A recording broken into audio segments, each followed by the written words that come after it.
누가복음 1장 46절에서 55절, 제가 가진 성경으로는 88페이지가 됩니다.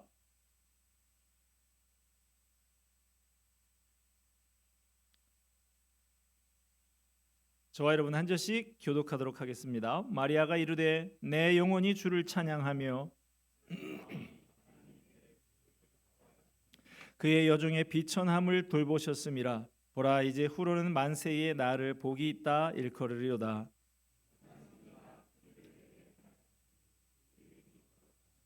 긍휼하심이 두려워하는 자에게 대대로 이르는도다.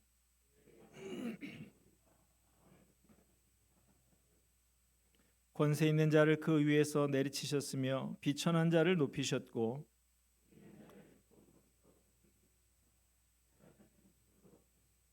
그중 이스라엘을 도우사 긍휼히 여기시고 기억하시되 우리 조상에게 말씀하신 것과 같이 아브라함과 그 자손에게 영원히 하시리로다 하니라. 아멘. 누가복음 1장과 2장에는 예수님의 탄생과 관련된 찬송이 5편 나옵니다. 1장에 엘리사벳의 찬송, 그리고 마리아의 찬송, 사가랴의 찬송이 나오고 2장에 천사들의 찬송, 시므온의 찬송이 나옵니다. 오늘은 그 중에 두 번째 찬송인 마리아의 찬송을 함께 묵상하겠습니다. 오늘 읽은 본문의 이전 부분을 보면 가브리엘 천사가 이스라엘 북쪽 지방인 갈릴리 나사렛에 사는 마리아에게 찾아왔습니다. 그런 다음 천사는 마리아에게 놀라운 말을 들려주었습니다. 네가 곧 아들을 낳을 것이다.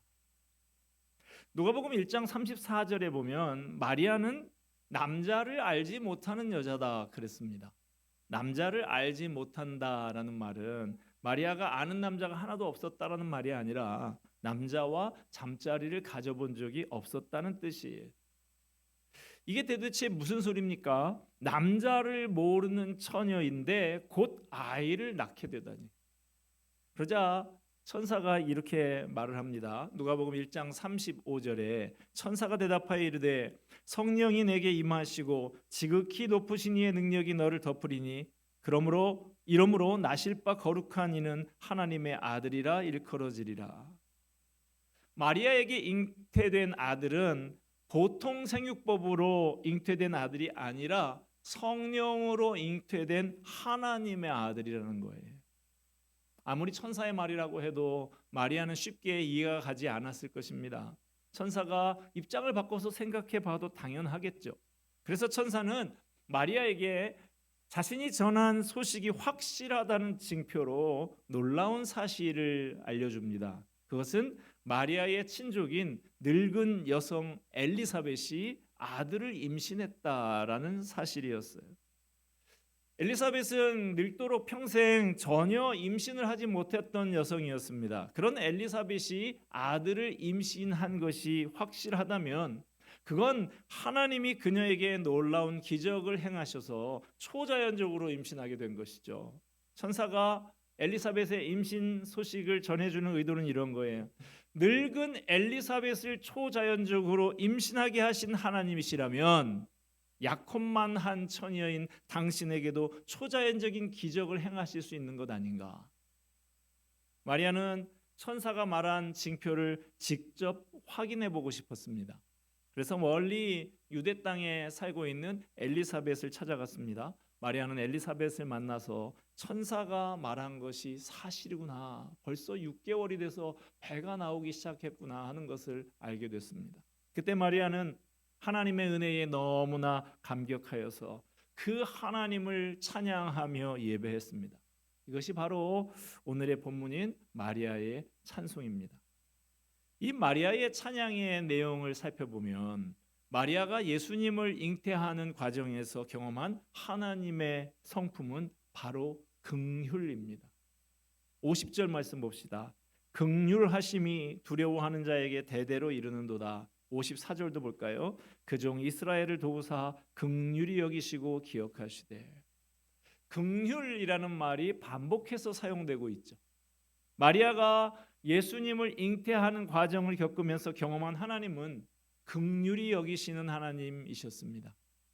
성경에서 긍휼이라고 하는 것은 비참한 상태에 있는 사람을 향해서 베풀어 주시는 하나님의 사랑을 말합니다. 죄의 결과로 비참하게 살아가고 있는 인생을 불쌍히 여기시는 하나님의 사랑을 긍휼이라고 합니다.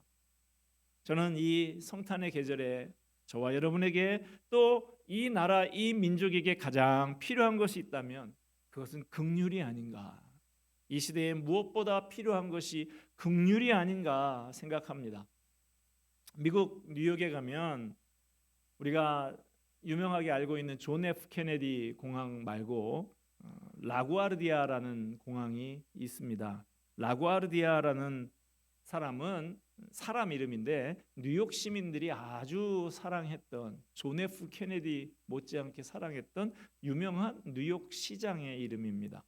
그분이 시장이 되기 전에 판사였는데요. 한 번은 그가 한 노인을 재판하게 됐습니다. 그 노인이 추운 겨울에 가족 하나 없이 외롭게 살아가다가 너무나 배가 고파서 남의 지갑에서 20불을 훔치다가 붙잡혀서 법정에 서게 됐습니다. 판결을 내리기 전에 판사가 묻습니다.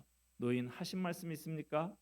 그때 노인이 말했습니다. 판사님, 저에게 한 번만 긍휼을 베풀어 주십시오.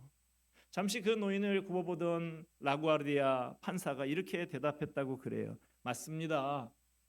할아버지에게는 정말로 긍휼이 필요하군요.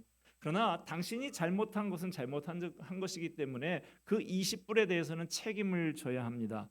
마침 나에게 10불이 있는데 제가 이 10불을 이 노인 대신 변상하겠습니다. 이 노인이 이렇게 춥고 배고프도록 내버려둔 데는 저도 책임이 있으니까요. 아직 10불이 더 필요한데 방청석에 계신 여러분도 이 노인이 춥고 배고파서 도둑질하도록 버려둔 데 책임이 있지 않습니까? 자유롭게 기부 좀 하시죠. 그러면서 주머니를 돌립니다. 헌금 바구니 돌리듯이. 그랬더니 10불이 금방 거쳐서 그 노인이 풀려나게 되었습니다. 이 명판결 이후에 뉴욕 시민들은 긍휼의 판사 라구아르디아를 존경하게 됐고 그는 나중에 존경받는 뉴욕 시장이 되었습니다. 하나님은 긍휼히 여기시는 하나님이십니다. 성경은 하나님을 표현할 때 그냥 긍휼의 하나님 이 정도가 아니라 긍휼의 풍성하신 하나님이라고 소개하고 있습니다. 오늘 우리는 기쁨과 감격으로 부르는 마리아의 찬송을 통해서 그녀가 찬양했던 하나님의 긍휼히 여기심을 같이 묵상해 보고자 합니다. 첫째로 마리아를 선택하신 것이 하나님의 긍휼히 여기심입니다.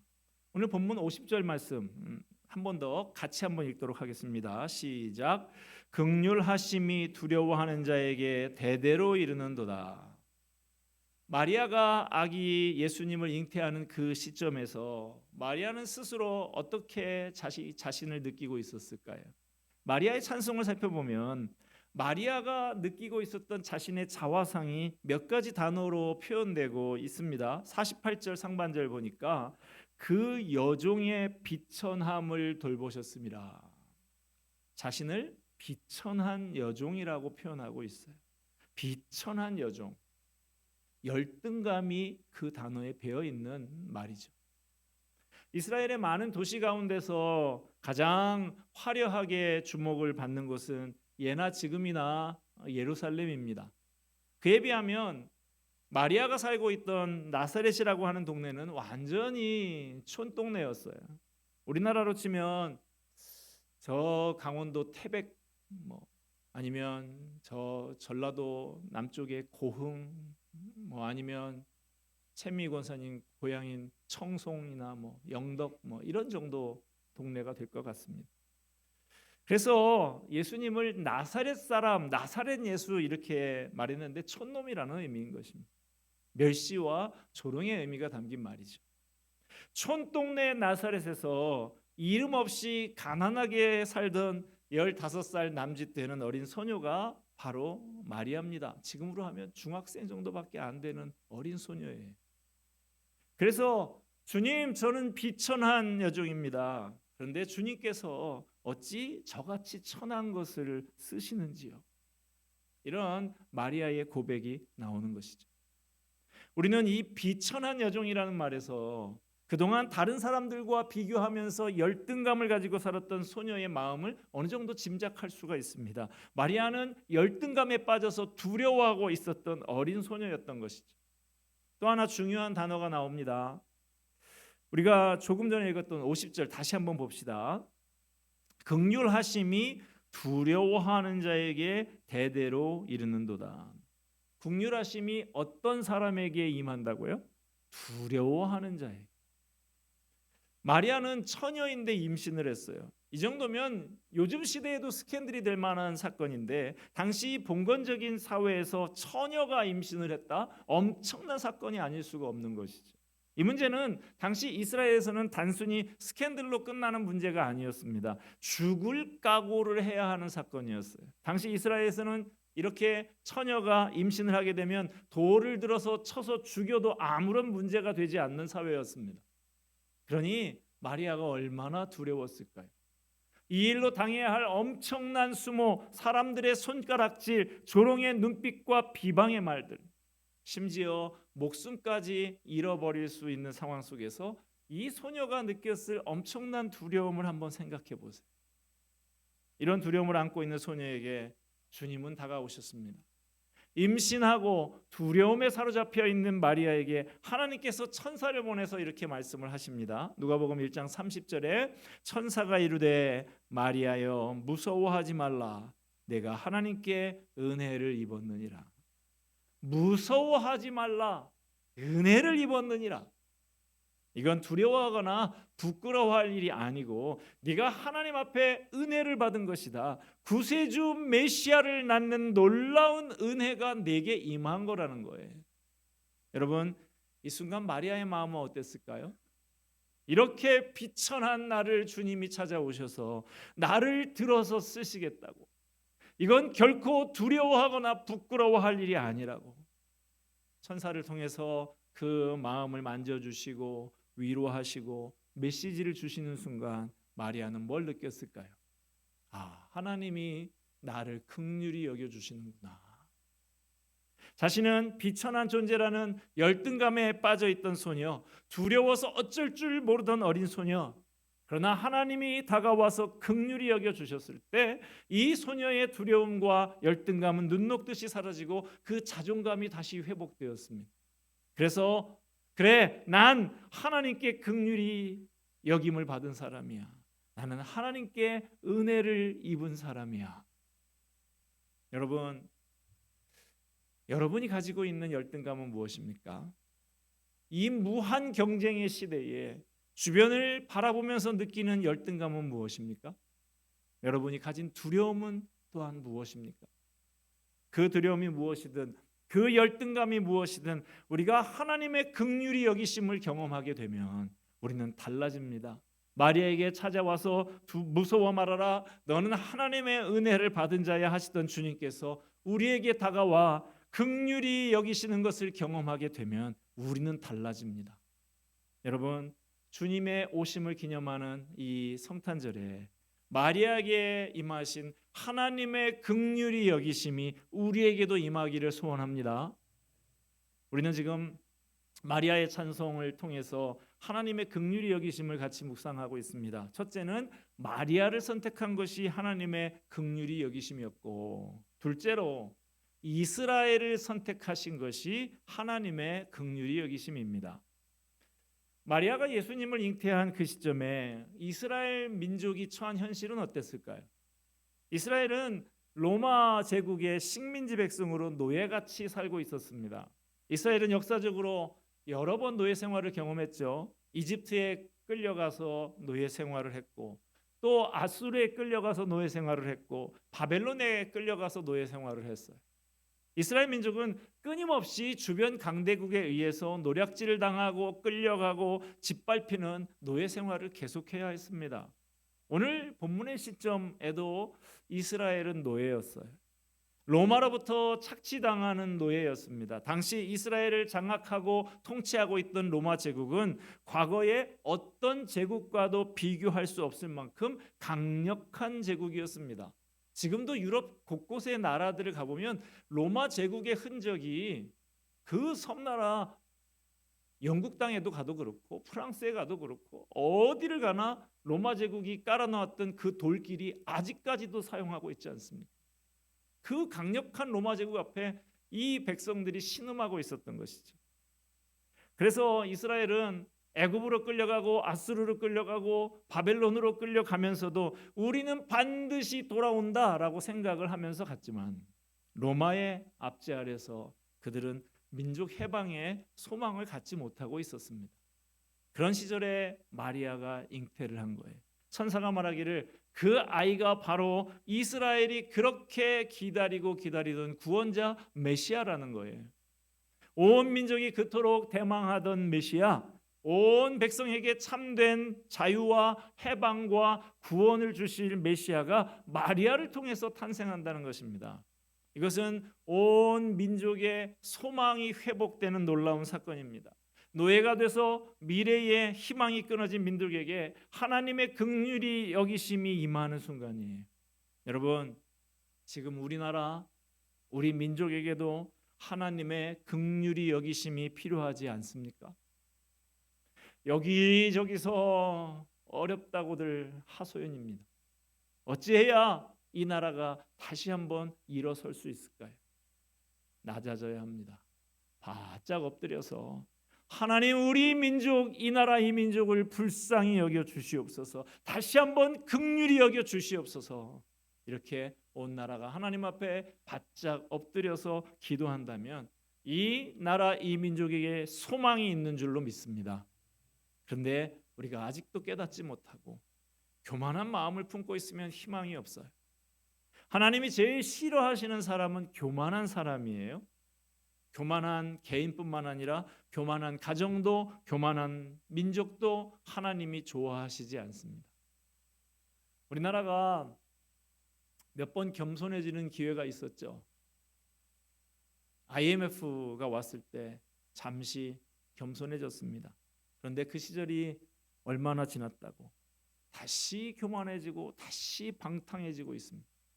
이 나라 이 민족이 낮아지고 겸손해지지 않으면 희망이 없습니다. 바짝 엎드려서 하나님의 긍휼을 구해야 할 때입니다. 이 나라의 민족이 정말로 겸허한 자리에 내려앉아서 하나님, 우리가 잘못했습니다. 용서해 주십시오. 우리를 긍휼히 여겨 주시옵소서 하면서 겸손히 부르짖어야 합니다. 이렇게 낮아질 때 이 나라 이 민족의 소망이 있습니다. 지금이야말로 우리가 하나님의 긍휼을 구해야 할 때가 아닌가요? 이스라엘 민족을 긍휼히 여기신 하나님께서 동일하게 이 나라 이 민족을 긍휼히 여겨 주시기를 간절히 기도합니다. 우리는 지금 마리아의 창가를 통해서 하나님이 긍휼히 여기심을 같이 묵상하고 있습니다. 첫째로는 마리아를 선택하신 것이 하나님이 긍휼히 여기심이었고, 둘째로는 이스라엘을 선택하신 것이 하나님의 긍휼히 여기심입니다. 마지막으로 우리를 선택하신 것이 하나님의 긍휼히 여기심입니다. 이 시간 저와 여러분의 신앙생활의 출발점으로 다시 한번 되돌아가 보십시다. 여러분은 어떻게 예수님을 믿게 되셨나요? 어떻게 교회를 나오고 어떻게 신앙생활을 하게 되셨습니까? 진리를 찾아 헤매다가 간절히 헤매다가 여기에 진리가 있구나 하면서 스스로 찾아오셨습니까? 가만히 돌이켜서 생각을 해보면 어쩌다가 믿은 거예요. 친구 따라서 성탄절에 과자 얻어 먹으러 갔다가 예수 믿게 되고, 마음에 드는 여자가 있는데 결혼 조건이 예수 믿는 사람 아니면 안 된다 그래서 결혼식까지만 견뎌보자 하고 그렇게 나왔다가 아직까지 이 자리에 계신 분도 있을 수 있고, 심지어 제가 아는 어떤 분은 점을 보러 갔는데 당신은 예수 믿어야 살 사람이야, 무당이 예수 믿으라고 그래가지고 교회 나와서 예수 믿고 권사 되신 분도 제가 봤어요. 하나님의 은혜입니다. 나 같은 죄인이 예수 믿고 죄사함 받아서 하나님의 자녀가 될 수 있다는 것, 이것이 하나님의 은혜와 긍휼히 여기심이 아니면 뭐겠습니까? 나는 그런 케이스는 아니고 나는 부모가 믿어서 그냥 내리 믿음으로 모태신앙으로 믿게 되었다. 생각해보면 그것도 은혜입니다. 안 그랬으면 예수님께 제 발로 나와서 믿을 사람인가 자신을 한번 생각해 보세요. 하나님의 말씀에 따라서 사는 삶을 살만한 사람일까요? 생각해 보면 다 하나님의 은혜, 긍휼이 여기심인 것이죠. 에베소서 2장 4절 5절 말씀 보겠습니다. 긍휼이 풍성하신 하나님이 우리를 사랑하신 그 큰 사랑을 인하여 허물로 죽은 우리를 그리스도와 함께 살리셨고 너희는 은혜로 구원을 받은 것이라. 긍휼이 풍성하신 하나님께서 우리를 내버려 두지 않으시고 그 큰 사랑으로 예수님을 우리에게 내어 주셨기 때문에 우리가 구원받아 하나님의 자녀가 될 수 있었습니다. 그렇다면 예수를 믿고 하나님의 자녀가 된 다음 지금까지는 어떻게 살아오셨습니까? 진실하게 겸손하게 하나님을 기쁘시게 하는 거룩한 삶을 살아오셨습니까? 이 질문 앞에 예, 암요, 그렇고 말고요 하고 대답할 수 있는 사람이 많지 않을 거예요. 우리가 그동안에 얼마나 하나님을 실망시키고 주님 앞에 부끄러운 모습으로 살아왔는지 모릅니다. 그런데도 내가 아직도 이 세상에 살아있는 이유, 한 해를 마무리하며 새해를 바라보고 있는 여기까지 올 수 있었던 것 무엇 때문입니까? 하나님이 긍휼히 여겨주셨기 때문 아닙니까? 주님께서 나를 불쌍히 여겨주셨기 때문에 용납하고 받아주신 하나님의 은혜와 긍휼 때문에 여기까지 온 것 아닙니까? 바울 사도는 자기가 살아왔던 인생길을 돌이켜보면서 이런 유명한 고백을 했습니다. 고린도전서 15장 10절에 내가 나 된 것은 하나님의 은혜로 된 것이라. 하나님의 은혜로, 이 말을 하나님이 긍휼히 여겨주셔서 이렇게 바꿔도 틀리지 않아요. 하나님이 긍휼히 여겨주셔서 우리는 여기까지 온 것입니다. 지금 성탄절을 지내고 있는데요, 성탄의 사건 어떤 사건입니까? 하나님께서 우리를 긍휼히 여겨주셔서 독생자 예수님을 내어주신 사건입니다. 이 사건을 과거에 벌어졌던 역사적인 사건으로만 알고 끝내면 안 되는 것이죠. 예수님이 이 땅에서 사실 때 사람들을 만나면서 가지셨던 마음은 어떤 마음이었습니까? 예수님께서 무리를 보실 때 어떻게 여기셨다 합니까? 불쌍히 여기셨다. 영어로는 컴패션이라고 합니다. 컴하고 패션, 컴이라는 말 같이 그런 뜻이고 패션 고통이죠. 함께 고통을 느낀다라는 말이죠. 성탄의 주인 되신 우리 예수님은 우리의 아픔, 우리의 좌절, 우리의 무너지는 마음을 같이 느껴주시고 아파하시면서 우리를 불쌍히 여겨주십니다. 여러분, 주님이 탄생하신 이 계절에 다시 한번 주님 앞에 나와서 주님 저를 긍휼히 여겨주시옵소서 하면서 엎드려야 하지 않을까요? 열등감 많았던 비천한 소녀, 두려움이 가득했던 한 소녀, 그러나 하나님의 말씀이 소녀에게 임하여서 두려워 말아라, 너는 하나님의 은혜를 입었다 하면서 부딪혀 오는 순간 그녀의 열등감이 사라지고 하나님이 나 같은 사람도 들어서 쓰시는구나 하면서 찬양을 시작했습니다. 여러분, 열등감이 많았던 비천한 소녀, 두려움이 가득했던 소녀를 긍휼히 여기시고 은혜를 베풀어 주셨던 바로 그분이 저와 여러분의 주님이십니다. 할렐루야. 보잘것없는 이스라엘 민족을 긍휼히 여기시고 구세주를 보내주셨던 바로 그분이 바로 이 나라, 이 민족과 역사의 주인이십니다. 저와 여러분이 첫 번 성탄절 때에 그때와 동일한 주님의 긍휼히 여기심을 체험하는 이번 성탄절이 되기를 주님의 이름으로 축복합니다. 우리 잠시 한번 눈을 감아 볼까요? 여러분, 요즘 어떻게 살고 계십니까? 마음이 복잡하지 않습니까? 두렵고 혼란스럽고 불안합니까? 괜찮아요. 우리가 주님 앞에 엎드릴 수 있다면, 주님의 긍휼을 구할 수만 있다면 다시 일어설 수 있습니다. 찬송할 수 있습니다. 이 시간 하나님의 긍휼히 여기심을 구하십시다. 기도하겠습니다. 긍휼이 풍성하신 아버지 하나님, 이 시간 우리의 연약함과 아픔을 그대로 가지고 주님 앞에 나와 엎드립니다. 비천한 종입니다. 그러나 주님이 긍휼히 여기시고 붙잡아 주시면 다시 일어설 수 있을 줄 믿습니다. 주님, 우리를 긍휼히 여기시고 우리를 붙들어 주시고 우리를 새롭게 해 주시옵소서. 주님, 2000년 전 마리아에게 주셨던 그 찬양을 우리에게 주시옵소서. 그 소망과 꿈을 우리에게 회복시켜 주시옵소서. 성탄의 주인이신 예수님의 이름으로 기도하옵나이다. 아멘.